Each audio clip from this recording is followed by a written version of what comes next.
Fascist mysticism was a current of political and religious thought in Fascist Italy, based on Fideism, a belief that faith existed without reason, and that fascism should be based on a mythology and spiritual mysticism. A school of fascist mysticism was founded in Milan on April 10, 1930 and active until 1943, and its main objective was the training of future fascist leaders, indoctrinated in the study of various fascist intellectuals who tried to abandon the purely political to create a spiritual understanding of fascism. Fascist mysticism in Italy developed through the work of Niccolò Giani with the decisive support of Arnaldo Mussolini. Definition: Niccolò Giani took the definition of mysticism from the writing of French philosopher Louis Rougier. Mysticism is a set of propositions which adheres to tradition or sentiment, even if these propositions cannot be justified rationally, and very often forgetting the primary reasons that led to state them. In line with Rougier, Giani stressed in his manifesto for the School of Fascist Mysticism that fascism has its mystical aspect, as it postulates a complex of moral, social and political, categorical and dogmatic beliefs,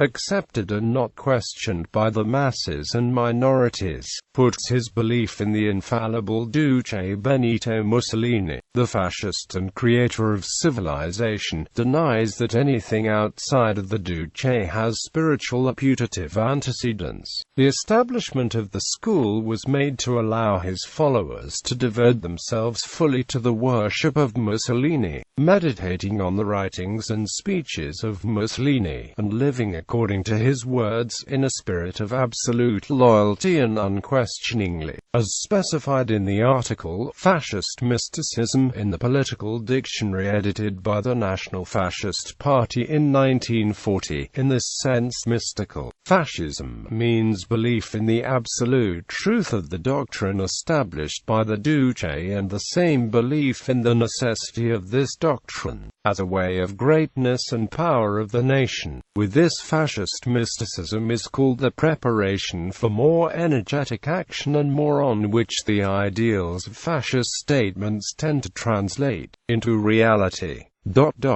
The mystical fascism can best be described as the fascist action determined by a stronger faith in the absolute truth of fascist propositions. In this sense, we can understand how one can speak of a mystical part of the fascist doctrine of the best of the doctrine of fascism, and how to prepare a school that is appropriate and addresses the best part of the Italian youth towards this mysticism, that is, towards this more fascist action. The use of the term mysticism provoked hostility from the Roman Catholic Church, which used the term in the sense of being strictly limited to the spiritual sphere, without any political influence. But in Giani's conception of mysticism, he claimed it was in the political sphere without fear of overlap between the two worlds.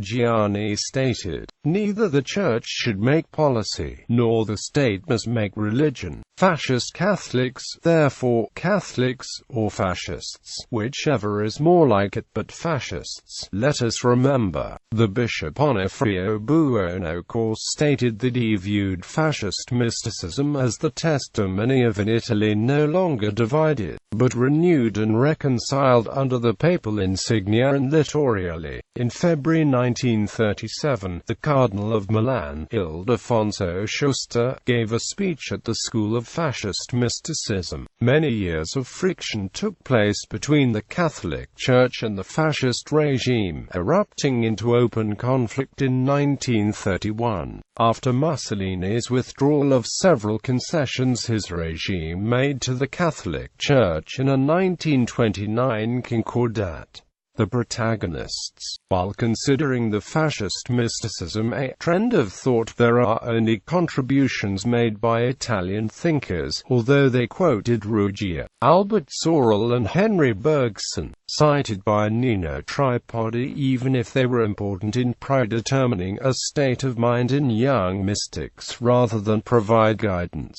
According to the philosopher Enzo Pace, fascist mysticism was influenced by Nietzsche and Sorel, as was much of the culture of the period. Nietzsche and Sorel have been and remain the true masters of our culture, that of our political doctrine. The principles of mystical fascism were largely formulated by Niccolò Giani and a small group of young fascists, bound to the teachers at the School of Fascist Mysticism. Some high-ranking, by writers and journalists of proven fascist faith and Benito Mussolini. It ultimately traced the cultural lines that were followed in the development of fascist disciplines and guidelines pertaining to the policies of the School of Fascist Mysticism. Around this core of hard, high-profile intellectuals revolved others, including Paolo Errano, Luigi Stefanini and Julius Evola, and Giovanni Gentile and his student and friend Armando Carlini. But Carlini seems to have had a rather marginal role in fascist mysticism.